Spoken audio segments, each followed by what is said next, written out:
Au cabinet HNC, comme Business and Leadership Coach, il a officié à l'incubateur Synapse, centre en qualité de communication Office and Business Development Manager du programme USAID YALI, Afrique de l'Ouest. Donc, M. Biran a coordonné les deux incubateurs lancés par le groupe ISM avant d'être cofondateur de Omedema, c'est ça? Donc, qui évolue dans la structuration et la levée de fonds. Donc, M. Biran, à vous, s'il vous plaît. Merci beaucoup, monsieur le modérateur. Mesdames et messieurs, chers participants, bonjour. Donc, j'ai l'honneur et le grand plaisir de vous présenter la plateforme de financement participatif epifonds.com que nous avons conçu, développé et déployé dans le cadre de ce forum, qui est un mécanisme innovant de financement participatif qui va permettre à des donateurs individuels, également à des particuliers, de pouvoir faire des dons et contribuer aux efforts de financement durable de la sécurité sanitaire en Guinée. Donc la plateforme s'intitule epifonds.com, www.epifonds.com, que vous pouvez visiter et accéder. Par rapport à la présentation, il y a deux rubriques majeures, à savoir la page d'accueil et également la rubrique Faire un don, qui permet donc aux utilisateurs de se connecter et d'avoir accès à une diversité de moyens de paiement via lesquels ils pourront faire un don. Donc au niveau de la page d'accueil, nous avons voulu faire une présentation du fonds Epifonds, qui est donc le fonds local de réponse aux épidémies.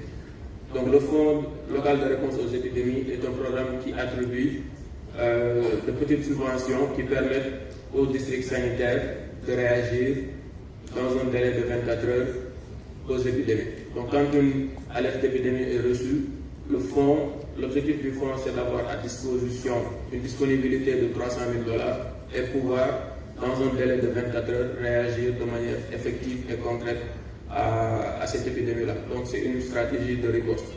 Maintenant, pourquoi la mise en place du fonds Epifonds? C'est qu'après la crise Ebola, le gouvernement guinéen a senti de faire un effort institutionnel et de créer une agence qui s'occupe maintenant de la sécurité sanitaire. C'est à partir de ce moment-là qu'on a créé l'Agence nationale de la sécurité sanitaire, qui est un dispositif opérationnel de réponse d'urgence. Donc, cette agence-là, Epifonds est en fait un fonds, c'est le bras financier de l'Agence nationale de la sécurité sanitaire, avec, comme je l'ai dit tout de suite, un objectif de levée de 300 000 $. Maintenant, comme je l'ai dit tout de suite, le fonds Epifonds, il est à 300 000 $, mais les demandes de fonds sont plafonnées à 30 000 $.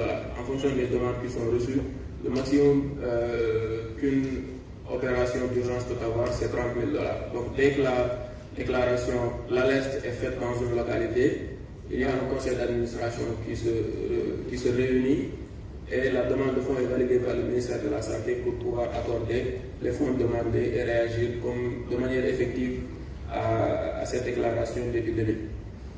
Maintenant, nous avons également mis au niveau de la page d'accueil une vidéo, la vidéo de plaidoyer du forum, et nous avons indiqué le montant des contributions qui sont levées au niveau de la plateforme. Donc, on est de 0 à 300 000 $ et en fonction des contributions qui seront faites au niveau de la plateforme, nous allons indiquer l'évolution des dons. Donc, nous sommes toujours au niveau de la page d'accueil. Maintenant, nous avons l'onglet le plus important de la plateforme, c'est l'onglet Faire un don, qui se présente ainsi. Nous avons voulu proposer une diversité de moyens de paiement. Donc les utilisateurs, pour beaucoup plus d'accessibilité et beaucoup plus de facilité d'utilisation, nous avons mis 4 devises, à savoir les devises les plus utilisées, le dollar, le franc CFA, l'euro et le franc guinéen. Donc il y a ces différentes options-là. À la suite de cette première option, il faut choisir le montant du don. Donc nous avons fait une intervalle de 50 à 1000 $, en laissant à l'utilisateur l'option de mettre un autre montant de son choix. C'est pourquoi nous avons mis l'onglet autre. Donc après avoir choisi la devise du don et le montant, on va maintenant choisir le moyen de paiement qu'on va utiliser, qui peut être Visa ou Mastercard ou Orange Money ou MTN.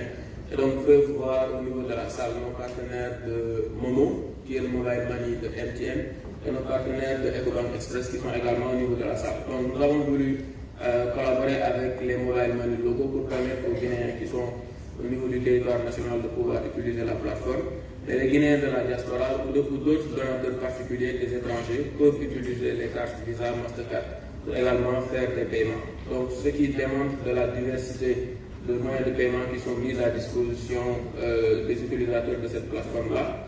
En dehors de ça, au niveau de la salle de financement participatif, nous avons une boîte au chèque que les utilisateurs peuvent utiliser. Donc, nous avons là 4 à 5 moyens de paiement que les utilisateurs peuvent utiliser. Donc, cela démontre de l'aspect inclusif et participatif de la plateforme pour faciliter l'accès à tout le monde, quel que soit le moyen de paiement que la personne puisse avoir, elle peut utiliser la plateforme et faire un don. Donc, c'est cela la présentation de la plateforme. L'autre chose à dire, c'est que c'est une première. Le forum, c'est le premier forum international donc, de financement de la sécurité sanitaire en Guinée, mais cette plateforme est une première et elle est à donner en exemple à d'autres pays qui veulent s'en inspirer et faire la même chose. Je sais que dans d'autres pays anglophones en Afrique, ces initiatives existent, mais ici en Guinée, c'est la première fois que ce type de plateforme est développé. Donc c'est un mécanisme de financement participatif innovant à saluer. Je voudrais, avant de terminer, faire un call to action et appeler l'ensemble des participants à eux-mêmes aller sur la plateforme, tester et véritablement vivre l'expérience d'utilisation d'une plateforme comme celle-là, vivre une expérience pratique, en faire une expérience pratique en faisant un don. Le montant peut être important ou pas, mais l'essentiel c'est de tester le fonctionnement et de savoir comment ça fonctionne, mais surtout de se sentir comme un membre de la communauté et de sentir qu'on a participé véritablement aux efforts de financement participatif de la sécurité sanitaire en Guinée. Et pour reprendre les paroles de la chef de mission qui disait de donner à Edifon peu aujourd'hui pour éviter le pire demain. Donc je vous invite tous à donner peu à Edifon en utilisant cette plateforme-là pour éviter le pire demain. Je vous remercie de m'avoir prêté l'attention.